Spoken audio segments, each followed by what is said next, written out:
So if I was in the Olympics, I think I would be a gymnast. And the reason I'd be a gymnast is because they operate with such skill and grace.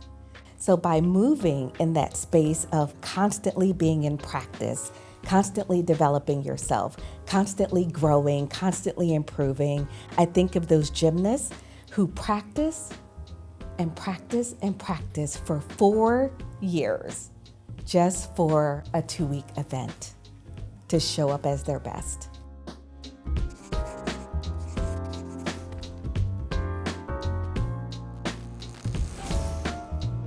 My name is Rhonda Y. Williams, and I am an advocate, a global advocate for advancing the practice of humanized leadership.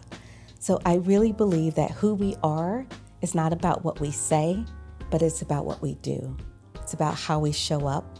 It's about how we move, how we empathize, and how we inspire others.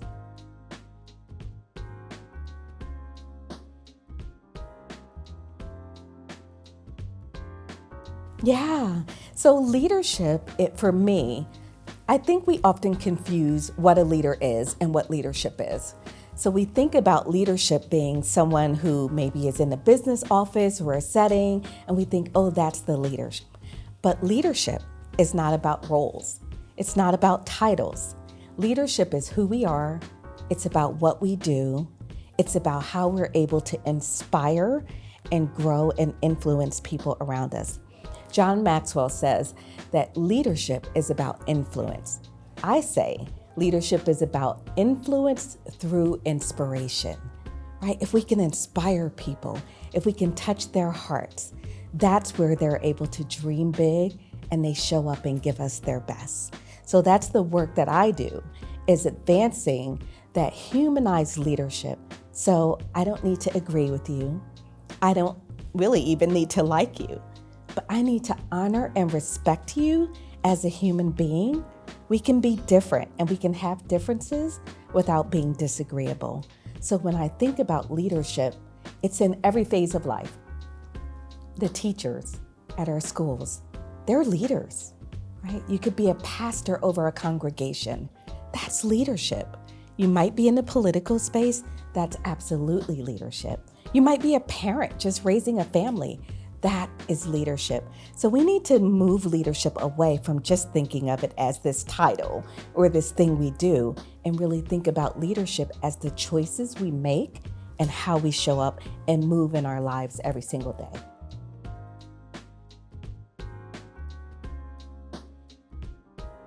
Yeah, so the first thing that a leader really needs to do is practice self-leadership. So we talk about leadership and we talk about the people around us and how we influence and we impact all of these other people. I say, time out. How are you leading you? Because it's really difficult to lead other people if you're not effectively leading yourself first. So the first thing we talk about, and the work that I do, is called Lead Jitsu. It's a leadership philosophy that we developed. It's a blend of leadership principles, emotional intelligence, and the discipline and wisdom of martial arts.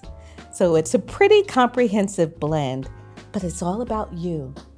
Can you lead with dojo respect? Can you lead with the sensei's humility? Can you adopt rolling perseverance, right? But that's about you and how you show up.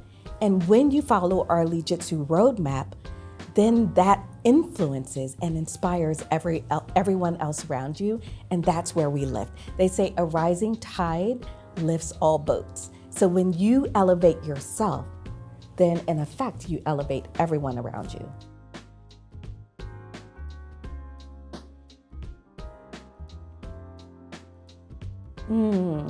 I think that a leader is developed, right? Leadership is a skill. So I'm a registered nurse by background. When I went to nursing school, there were a lot of things I didn't know how to do. I didn't know how to change a dressing. I didn't know how to start an IV. I didn't even know what to listen to with breath sounds. I had to learn those things because they're skills. Leadership, your ability to listen, your willingness to connect from the heart, your willingness to really elevate people and empower them, not to tell them what to do. Anybody can do that, Anyone can tell someone what to do. But a true leader empowers others, right? They ask the questions that need to be asked so that others can develop their own leadership. So that's really what it's all about. So leadership is about developing yourself and building your skill set so that you can elevate.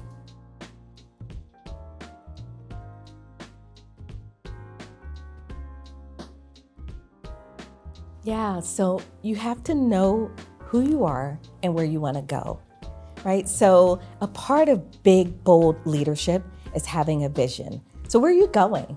Where are you going for yourself? If you're leading your family, where are you taking them, right? Where is it that you're hoping that they go?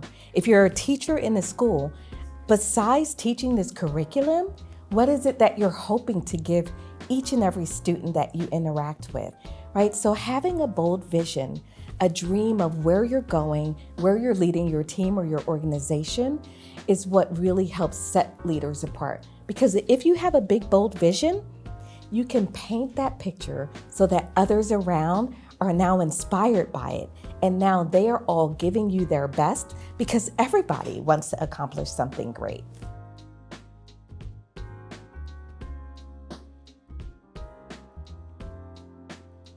Yeah, most leaders go wrong. And I'll tell you I learned this the hard way.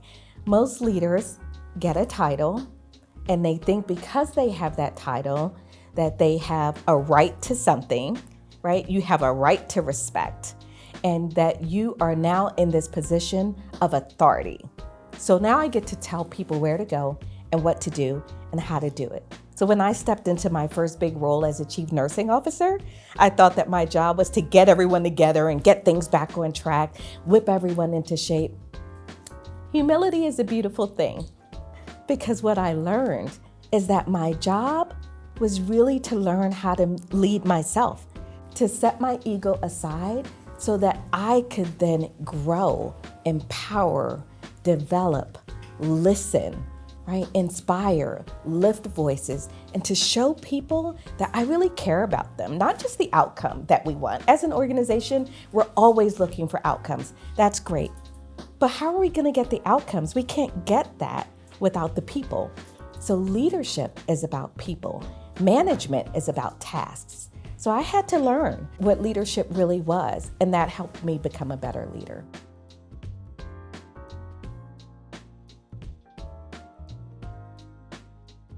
Yeah, I don't believe in failure. I don't believe in failure. I only believe in lessons. And I think it was Nelson Mandela who said, I never lose. I either win or I learn. What is failure? Failure is a made-up construct, right? About us always wanting to sort of get to the goal. You'll get there eventually. If you stay on the journey long enough, you'll get there. And even if you don't get there, you've gained so much along the way. So failure is simply a perspective and a way of looking at things. And I truly don't believe in failure. I really believe that it's just lessons and learning on the journey of life.